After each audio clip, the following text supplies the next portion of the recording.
Você pode ter valores esquecidos no seu processo, valores que seu cliente tem a receber no processo e que você não sabe. Mesmo que você já tenha levantado o valor total da condenação, ainda assim é possível que tenha valores lá esquecidos por você, ou talvez que você ignore que deve receber esses valores, que seu cliente deve receber esses valores.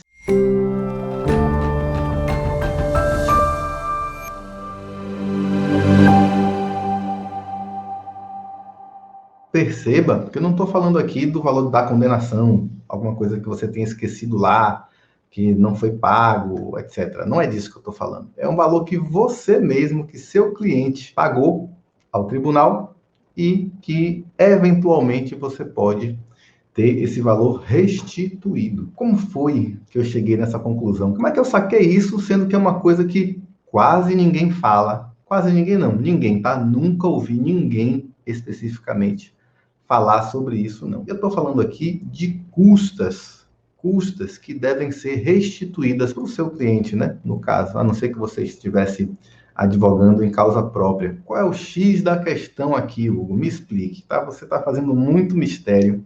Me diz aí do que é que você está falando. Você sabe que o acesso ao primeiro grau nos juizados independe do pagamento de custas. Você não tem custas a pagar no primeiro grau. Daí, inclusive, aquela discussão, eu sempre falo para você, olha, não peça a gratuidade da justiça na petição inicial nem na contestação. Você só vai pedir gratuidade da justiça no recurso, porque até a sentença nenhuma custa é devida, tá? Isso está lá no artigo 54 da Lei 9.099. Entenda que até ali, até a sentença, você não tem custas a pagar, não tem nenhuma despesa, né? Em regra, tem exceções. Mas para recorrer, tem custas. E aí, o que é que diz o artigo 54, parágrafo único da Lei 9.099? Ela fala que o preparo do recurso compreenderá todas as despesas, inclusive aquelas dispensadas no primeiro grau. Então, perceba que é pressuposto recursal o preparo. Você tem que recolher as custas do processo, inclusive as que foram dispensadas lá no primeiro grau. Quais são essas, Hugo? As custas são reguladas por normas estaduais. Cada tribunal tem, né, a sua tabela, enfim. Mas, normalmente, o processamento da ação, lá do início da petição inicial até a sentença, tem uma guia para você recolher aí. O recurso tem outra guia para você recolher aí. As intimações tem outra guia aí. Ou seja, essas custas, né, de processamento da ação, da inicial até a sentença, o próprio recurso e as intimações, com certeza, tá? Você vai ter que recolher essas custas para recorrer, exceto se o seu cliente for beneficiário da gratuidade da justiça. Ok? Até aí eu acho que a gente está tranquilo, né? Eu acho que não tem grande dificuldade para a gente acessar isso aí, não. Mas então, acontece que o artigo 55 da Lei 9.099 fala: a sentença não condenará o vencido em custas, ou seja, né, você até a sentença não paga custas, ressalvada a litigância de má-fé. Em segundo grau, o recorrente vencido pagará custas e honorários. É aí que está o grande pulo do gato. Perceba que,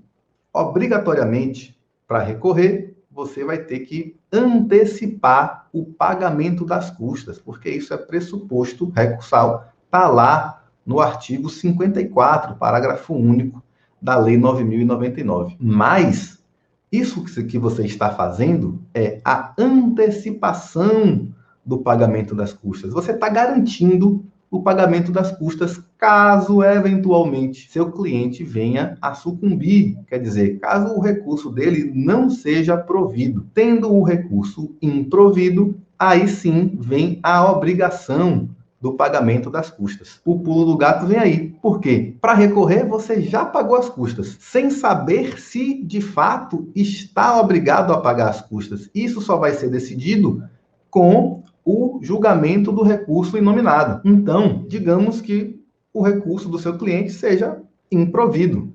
que é que acontece? Pouca coisa, porque você já antecipou o pagamento das custas, tá? As custas já estavam garantidas, já foram pagas antes lá, quando você recorreu, né? Você teve lá o prazo de 48 horas para recorrer, enfim, e tudo fluiu dessa maneira. Você vai acrescentar aí, né, depois do julgamento do recurso, no caso de improvimento do recurso, você vai acrescentar só os honorários de advogado, se for o caso, né?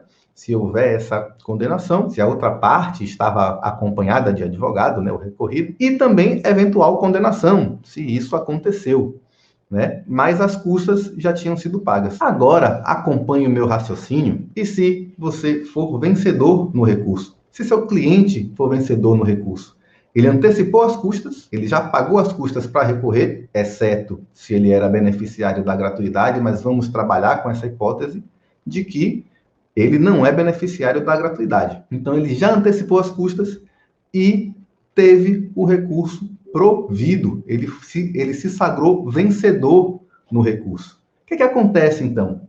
O que acontece com aquelas custas que foram pagas antecipadamente? Esse valor deve ser restituído para o seu cliente.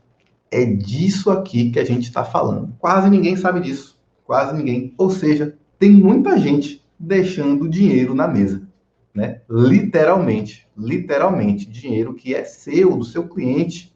Tá lá, qual é o panorama da coisa. Nos juizados, só há o pagamento de custas e honorários, só há condenação ao pagamento de custas e honorários para o recorrente vencido. É a única hipótese, tá? Desculpe, tem exceções, mas é a hipótese clássica em que vai haver a condenação ao pagamento de custas e honorários, o recorrente vencido. Ou seja, a parte recorreu e o recurso dela foi improvido, ou seja, ela não tinha nenhuma razão no recurso dela. Ponto.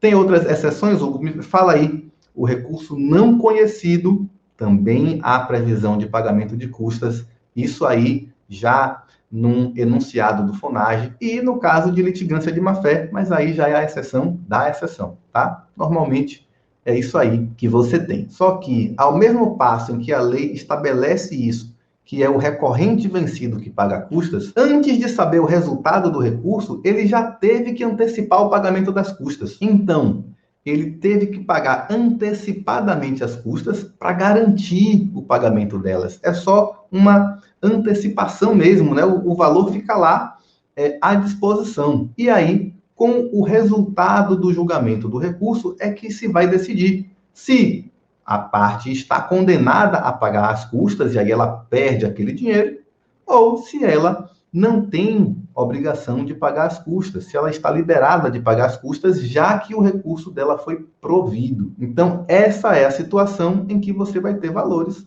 a receber, seu cliente vai ter valores a receber. É exatamente disso que eu estou tratando aqui. Imagine que já teve, né, uma condenação de dano moral, mas o valor estava insuficiente, ela achou que aquele valor não era justo, né? Achou um valor muito módico e ela quer recorrer. A depender do estado onde você esteja, as custas para recorrer vão passar de R$ 2.000. A parte vai recorrer, vai pagar R$ 2.000 para majorar R$ 1.000. A conta não fecha. Financeiramente, a coisa não faz sentido. Como é que você vai pagar R$ 2.000 de custas para pleitear uma majoração que às vezes vai chegar em R$ 1.000? Quer dizer, você vai pagar mais custas do que teria de benefício financeiro naquela operação, naquele recurso. Entende qual é a utilidade dessa questão? Passei por essa situação na prática, tá? Eu vi exatamente essa situação. A parte estava coberta de razão, só que a situação do dano moral não era nada absurdo assim, seria algo em torno de R$ 2.000 que seria fixado para ela naquela situação específica. Mas para recorrer, ela tinha pago 3. Imagina aí, como é que a pessoa pagou R$ 3.000 de custas para recorrer? O processo dela foi provido, condenação de R$ 2.000, ou seja, a condenação inferior ao valor das custas que ela pagou. E a gente se deparou com essa situação lá. Faz o quê? Compensa no valor da indenização por dano moral, porque a parte pagou muito? Já vi isso acontecer. Tecnicamente, equivocadíssimo. né? Decisão equivocadíssima. Não é aí que você deve caminhar. Isso acontece, tá? E se acontecer com você, tá? Aí você vai ter que, a depender do polo que você ocupe, vai ter como discutir isso aí. Mas eu tive que enfrentar essa situação. Como é que a parte pagou mais para recorrer, mais de custas, do que ela recebeu de benefício financeiro, né, de condenação no recurso lá? A parte pagou 3 mil para recorrer e recebeu 2 mil de indenização no julgamento do recurso. A conta não fecha. Então, você percebe que você saber disso, você ter consciência disso, é importantíssimo, porque numa situação dessa, em que as custas podem ser altas, seu cliente pode ficar desestimulado de recorrer. Ele pode dizer, ó, não vou,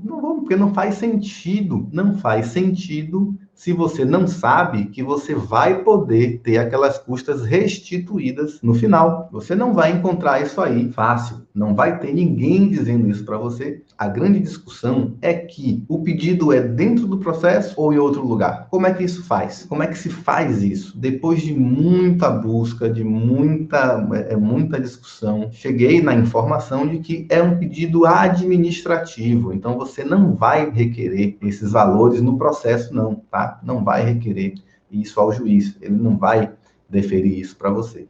Você vai fazer um requerimento administrativo para o seu tribunal. Hugo, como é que eu faço isso? Não sei te dizer. Por que eu não sei te dizer?